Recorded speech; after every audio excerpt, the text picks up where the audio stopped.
सब रेजिमेंट मिल करके आजाद किया। इसी तरह हमारा भी एक अल्बर्टे का उसी में गुजर गया। हम भी गुजरने वाले थे, लेकिन हमारा किस्मत बच गया था। लेकिन हमारा जांग में इतना गोली मारा तो लेकिन मैं बच गया। सरकार वो नहीं सोच रहा है इस देश को आजाद करने में हमारा किस तरह हम लोग आजाद करते हैं, किस तरह हम लोग मरते हैं, किस तरह जीते हैं, वो सरकार को ये पता ही नहीं है क्या। ये तो हम तो अपना हक मांगने के लिए तो भाई हम तो भटकना ही पड़ेगा। जब सरकार मेरा पति 1971 में लड़ाई में जुड़ गया था, तो सरकार ने हमको 5 एकड़ जमीन देने के लिए आदेश किया और हमको नौकरी और घर बनाने का, कुआं खुदवाने का, लेकिन हमको कुछ नहीं मिला। न 5 एकड़ जमीन मिला, ना हमको नौकरी दिया, ना पति को पेंशन दिया, कुछ नहीं।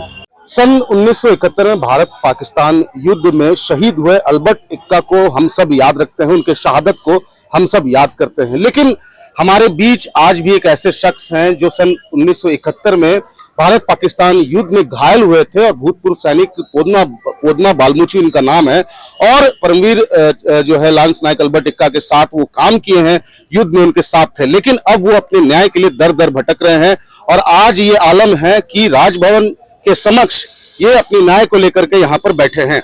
हमारे साथ पोदना बालमुची जी है। दादा, ये बताइए कि आज आप अपने न्याय के लिए दर दर भटक रहे हैं। आप 1971 के युद्ध में शामिल थे, भारत पाकिस्तान को जीत जो है जिस तरीके से जीती थी उसमें आप शामिल थे, आप घायल भी हुए थे, लेकिन आज आप दर दर भटक रहे हैं, ऐसा क्यों? ये तो हम तो अपना हक मांगने के लिए तो भाई हम तो भटकना ही पड़ेगा। जब सरकार वो नहीं सोच रहा है इस देश को आजाद करने में हमारा किस तरह हम लोग आजाद करते हैं, किस तरह हम लोग मरते हैं, किस तरह जीते हैं, वो सरकार को ये पता ही नहीं है क्या। हमको सरकार से भर्ती करके रखा, उसका कसम खा लिए कि देश को तुम आजाद करना पड़ेगा। हम अकेले से नहीं आजाद किए, अभी सब मिल करके, सब रेजिमेंट मिल करके आजाद किया। इसी तरह हमारा भी एक अल्बर्टे का उसी में गुजर गया। हम भी गुजरने वाले थे, लेकिन हमारा किस्मत बच गया था। लेकिन हमारा जांग में इतना गोली मारा तो लेकिन मैं बच गया। बचने के बाद यही बात तो हम पूरे करने के लिए मैं कोशिश कर रहा है, जो कि सरकार हमारा मांग को पूरे कीजिए। सही में से 73 का कोई काम नहीं किया, और पहले भी मैं अपना झारखंड सरकार को कागज हाथ में दे दिया, फिर भी वो नहीं मान रहा है। तो इसलिए दूसरा धारा में हम बैठे हैं। इस धारा से वो अगर कुछ भी नहीं करेगा तो हमको कागज या दे दीजिए लिख करके, तभी हम उठेंगे, या हाँ या ना का जवाब मांग रहा है सरकार से। दादा, परमवीर अल्बर्ट एक्का जो है शहीद हुए थे, तो उनको सब याद करता है, उनकी शहादत दिवस में सब रहते हैं, लेकिन आप जीवित हैं, आप भी उस युद्ध में थे, आप अल्बर्ट एक्का के साथ काम किए हैं, लेकिन आपको कोई नहीं पूछ रहा है। ये तो भाई हम तो बोल ही रहा है, तो सरकार क्या कर रहा है हमको पता ही नहीं है। तो अभी आ ही नहीं रहा, अगर कम से कम आ नहीं सकता है तो कागज तो दीजिए, वो भी नहीं हो रहा। तो हमने बोला कि सर जब तक कागज भी नहीं दे जाएगा, नहीं भी काम करेगा, हम तो साल भर किया बैठे रहेंगे, यहाँ पर बैठे रहेंगे। आपका कहना है, आपके पास रिक्वेस्ट कर रहे हैं कि आप रिक्वेस्ट को आप नहीं कीजिएगा तो सरकार, आपका जनता जो आपका पब्लिक जो हुआ ना, आपका देश भलाई करने वाले आदमी का, उनको आप नहीं विश्वास कीजिएगा तो हम, मेरे पास मेंडल भी है, मेरे पास कागज भी है, उनसे मैं प्रूफ कर रहे हैं। आपके जो पतिदेव हैं वो देश के लिए इतना किए, लेकिन आज अपने पूरे परिवार के साथ वो बैठे हुए हैं, अपने न्याय को मांग रहे हैं। क्या लगता है आपको? मेरा पति 1971 में लड़ाई में जुड़ हुआ था, तो सरकार ने हमको 5 एकड़ जमीन देने के लिए आदेश किया और हमको नौकरी और घर बनाने का, कुआं खुदवाने का, लेकिन हमको कुछ नहीं मिला। न 5 एकड़ जमीन मिला, ना हमको नौकरी दिया, ना पति को पेंशन दिया, कुछ नहीं, कुआं भी नहीं खुदवाया। इसलिए हम बात करने के लिए इतना उम्र हो गया है आप लोग का, आज आप लोग इतने ठंड मौसम में आज यहाँ पर आप लोग बैठे हुए हैं, क्या लगता है सुनेगा कोई आप लोग क्या?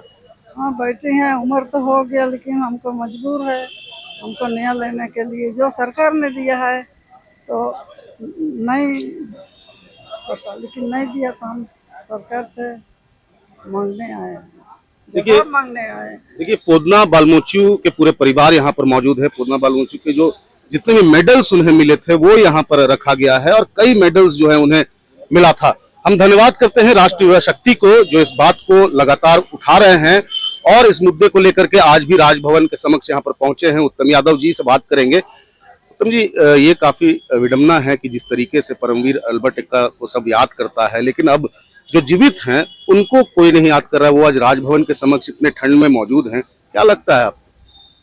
देखिए 1971 मैंने 52-53 वर्ष बीत चुका।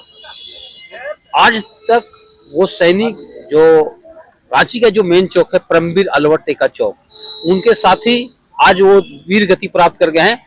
उनके साथी भी वीर गति प्राप्त कर देते हैं क्योंकि उनको भी गोली लगा हुआ है। उसके बावजूद आज वो बच गए हैं। आज वो अपने अधिकार को लेकर दर दर भटक रहे हैं। मजबूरन राजभवन के समक्ष यहाँ अनिश्चितकालीन धरना पे बैठ गए हैं। मैं तो ऐसे महान पुरुष को सैल्यूट करता हूं क्योंकि इनका मामला नहीं है। आज पूरे झारखंड में जितने भी युद्ध हुए हैं आप देख लीजिएगा, अभी तक उनको जो उनका अधिकार मिलना चाहिए था सम्मान पूर्वक, आज तक उनको अधिकार नहीं मिल पाया। सोचिए 52-53 साल बीत गया। ये नियम है कि 5 एकड़ खेतिहरी जमीन नहीं मिला, नियम है पत्नी को नौकरी नहीं मिला, नियम है घर नहीं मिला, कोई सुविधा नहीं मिल पाना, ये दुखद है। एक तरफ राज्य सरकार गांव-गांव जाकर सरकार आपके द्वार कार्यक्रम के माध्यम से लोगों को सुविधा दे रही है, दूसरी तरफ गांव से चलकर 200 किलोमीटर दूरी से चलकर यहाँ पर अनिश्चितकालीन धरना पे बैठे हैं। सरकार को निश्चित ही इसमें चिंतन करना होगा, मंथन करना होगा और जल्द से जल्द इस समस्या का समाधान करना होगा। इसलिए राष्ट्रीय युवा शक्ति इनके हर एक आंदोलन के साथ यहाँ राजभवन में आपको खड़ा मिलेंगे, क्योंकि हम लोग पिछले 7-8 वर्षों से आप लोग मीडिया में आप लोग हमेशा उठाते रहते हैं और हम लोग प्रयास करते हैं कि जो रियल हीरो है आज तक उसको अधिकार नहीं मिल पाया। आम आदमी को आवास योजना का लाभ मिलता है, लेकिन आज तक सेना में चाहे वो शहीद हुए हैं, चाहे सेना में वो घायल हुए हैं, कितने परिवार को उनको आवास मिला? ना चिकित्सा का सुविधा मिला, ना शिक्षा का सुविधा मिला, कोई सुविधा नहीं मिल पाया। सरकार को चिंतन करना होगा और माननीय हेमंत सोरेन जी एक आंदोलनकारी का बेटा है, उनको दर्द को समझना होगा। इनके दर्द को समझकर तत्काल इसकी समस्या को समाधान करना होगा और इनकी नहीं पूरे राज्य की यह समस्या है। बहुत सारे अमर शहीद है, बहुत सारे घायल सैनिक के परिवार है, उनको उनका अधिकार देना होगा, नहीं तो यह आंदोलन अब थमने वाला नहीं है। आज एक सैनिक पूर्व सैनिक बैठे हैं, आने वाला दिनों में अमर शहीद की पत्नी और भूतपूर्व सैनिक यहाँ आपको देखने को मिलेगा। बिल्कुल, तो कह सकते हैं कि ये गजब विडंबना है कि जिस तरीके से एक भूतपूर्व सैनिक जो कि 1971 की लड़ाई में, भारत पाकिस्तान की लड़ाई में अहम भूमिका निभाए थे, घायल भी हुए थे और ऐसे में वो अपने मांगों को लेकर के दर दर भटक रहे हैं और ये आज ये आलम है। वो आज राजभवन के समक्ष जो है वो धरना पर बैठे, अपने पूरे परिवार के साथ इतने ठंड में बैठे हैं। देखने वाली बात होगी कि सरकार इनकी कितनी सुनती है। तो नवल के साथ अंकुर सिन्हा, समाचार प्लस रांची।